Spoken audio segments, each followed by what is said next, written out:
दोस्तों आज उपस्थित हुआ हूँ ऐसी खबरों के साथ जो दुख देता है दोस्तों सुनाते हुए। दोस्तों एक्चुअली ज्योति मल्होत्रा एक यूट्यूबर है, हरियाणा की ट्रैवल ब्लॉगर है। उसने क्या किया, दुनिया भर का भ्रमण करते हुए वीडियो बनाना शुरू किया और वो जो है पाकिस्तान के लिए काम करना शुरू किया। दोस्तों ये इतनी दुख भरी बात है कि स्लीपर सेल की तरह भारत के सीने पर खंजर मारा है दोस्तों। इसने देखिए दोस्तों, एक तरफ ये ज्योति मल्होत्रा है जिसने देश के साथ गद्दारी की है, देश को नीलाम किया है, देश को शर्मसार किया है, और एक तरफ वो महिला जाबाज एयरफोर्स की पायलट सोफिया कुरैशी है जिसने देश का नाम रोशन किया है। दोस्तों ऐसे गद्दारों को ना सऊदी अरब में जो सजाएं हैं उसके अनुकूल सजाएं मिलनी चाहिए दोस्तों। जितनी नीचता के साथ इन्होंने काम किया है पाकिस्तान के आईएसआई के लिए, पाकिस्तान के एजेंटों के लिए, उसकी जितनी आलोचना की जाए कम है। और धिक्कार है ऐसे माँ बाप पर भी जिसने ऐसे बच्चों को जन्म दिया है। दोस्तों ये लव जिहाद के चक्कर में पड़ के एक दानिश नाम का युवक होता है, दिल्ली उच्च आयोग में कर्मचारी है। उसने क्या किया, इसने क्या किया, उससे संपर्क किया है और संपर्क करके दानिश से लव जिहाद में पड़ी है चक्कर में। और ये मल्होत्रा ने क्या किया, फिर उससे संपर्क करके पाकिस्तान के जो आकाएँ हैं उनसे संपर्क किया और भारत की जो गुप्त सूचनाएं हैं उसको क्या किया, शेयर करना चालू किया दोस्तों, अपने इंस्टाग्राम से, अपने व्हाट्सएप से, स्नैपचैट से। और भारत के, इसको सोचना चाहिए, इस पागल को सोचना चाहिए कि भारत की सेना जहाँ तुम रहते हो, जहाँ तुम खाते हो, जहाँ तुम्हारे पूर्वज के कारण तुम अस्तित्व में आई हो, उसके साथ नमक हरामी करोगी। कितनी गलत और कितनी नीच हो तुम। दोस्तों ये लव जिहाद का चक्कर जो है, बिपिन रावत जो हमारे पूर्व सेनाध्यक्ष थे वो उसने कहे थे कि भारत जो है 2.5 मोर्चे पर लड़ रहा है। एक मोर्चा तो पाकिस्तान का था, दूसरा चीन का, और तीसरा ये स्लीपर सेल है भारत के अंदर रह के, वो तीसरा 2.5 मोर्चा। लेकिन अब दोस्तों अब तो हम कहते हैं कि 3.5 मोर्चों पर भारत युद्ध लड़ रहा है। एक तो बांग्लादेश भी खड़ा हो गया यहाँ पे, पाकिस्तान का पेटलगू बनता फिरता है। दोस्तों द केरला स्टोरी एक पिक्चर आई थी, उस पिक्चर में 32,000 ऐसे महिलाओं की चर्चाएं हैं जिसने लव जिहाद के चक्कर में पड़ के इराक चली गई, आईएसआई से मिला, पाकिस्तान भाग गई और भारत के सीने में खंजर उतारने का काम किया। दोस्तों भारत सरकार को और भारत का जो विदेश मंत्रालय है उसको एक कमेटी बनानी चाहिए, एक ऐसी संस्था जो है डेवलप करना चाहिए वहाँ पे, जो सिर्फ इन यूट्यूबर ब्लॉगर पर नज़र डाले कि किसने पाकिस्तान की तारीफ की, किसने बांग्लादेश की तारीफ की, दोस्तों किसने चाइना का तारीफ कर दिया, और उसके एक नोटिस पर उसके पूरे हिस्ट्री को पता करने में जुटना चाहिए, पता लगाना चाहिए कि ये स्लीपर सेल जो है किस हद तक उससे जुड़े हुए हैं दोस्तों, और उनको कड़ी से कड़ी सजा दिलानी चाहिए। दोस्तों भारत को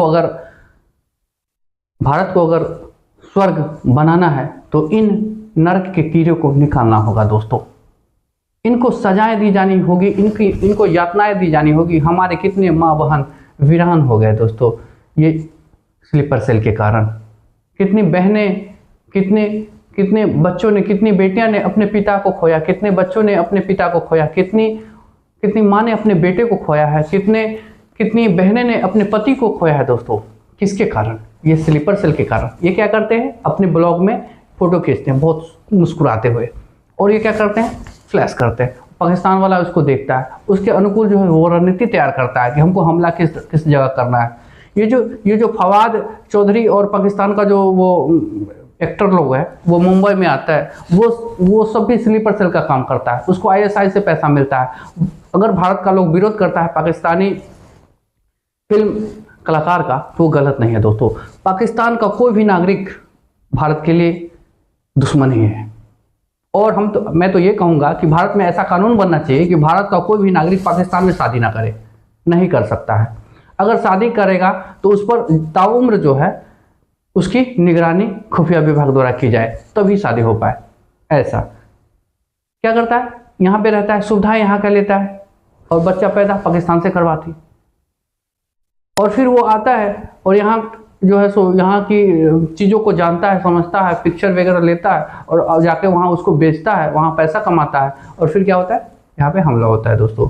ये स्लीपर सेल ही पाकिस्तान को पूरा ऑफर करता है कि आप भारत में आए, भारत के सीने में खंजर उतारें और उनको 2-4 रुपया दे दें दोस्तों। ये जो मल्होत्रा है, इसने क्या किया, अभी बाली से लौट के आई है, इसका सारा खर्चा ISI ने दिया है इसको घूमने का, ये और दानिश जो है इसको, तो ये हवाला के जरिए एक मोटी रकम लिया है और भारत के साथ गद्दारी किया है, भारत के सीने में जहर उतारने का काम किया है दोस्तों। तो इसको जितनी सजा दी जाए कम है, इसको जितना मतलब हम समझते हैं कि इसको तो मरने तक जेल में रखा जाए या फिर उससे भी कोई बड़ी से बड़ी सजा हो, मैं ये नहीं कहूँगा उतना तो आइडिया है नहीं, लेकिन इसको जितनी सजा दी जाए, गंभीर से गंभीर सजा, कम होगा दोस्तों। तो जानने की जरूरत है, भारत के अंदर जो स्लीपर सेल है उसको समझने की जरूरत है कि लव जिहाद के चक्कर में जो है पाकिस्तान के लिए कितने लोग काम कर रहे हैं, कितने लोग का जो है सो, यहाँ तक कि केरला स्टोरी में बताया गया था कि अगर हिंदू लड़की मुस्लिम लड़के से अफेयर में आती है तो कहीं ना कहीं जो वो भारत की सुरक्षा के दृष्टिकोण से खतरा है, और ये प्रूफ हो गया दोस्तों, ये प्रूफ हो गया। तो दोस्तों समझने की और जानने की जरूरत है। अगर आपको लगता है कि कोई भी हिंदू लड़की अगर किसी मुसलमान लड़के से कहीं इश्क में है, प्रेम में है, तो आप इसकी सूचना, गुप्त सूचना भारत सरकार या अपने राज्य सरकार के जो वेबसाइट पर या मेल पर जरूर करें, ताकि सरकार को भी इस बात का आशय हो जाए, ये पता हो जाए कि ये एक समय में मिला है, आगे क्या कर सकती है दोस्तों। तो दोस्तों आज उस काले सांप को जो भारत में रह के भारत के सीने पे लोट करके भारत को ही डसने का काम किया है, उसको खोज के निकालने की जरूरत है।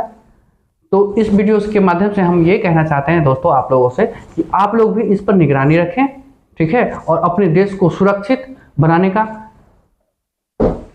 काम करें दोस्तों। जय हिंद, जय भारत। अपने देश के लिए थोड़ा सा तो काम करें दोस्तों।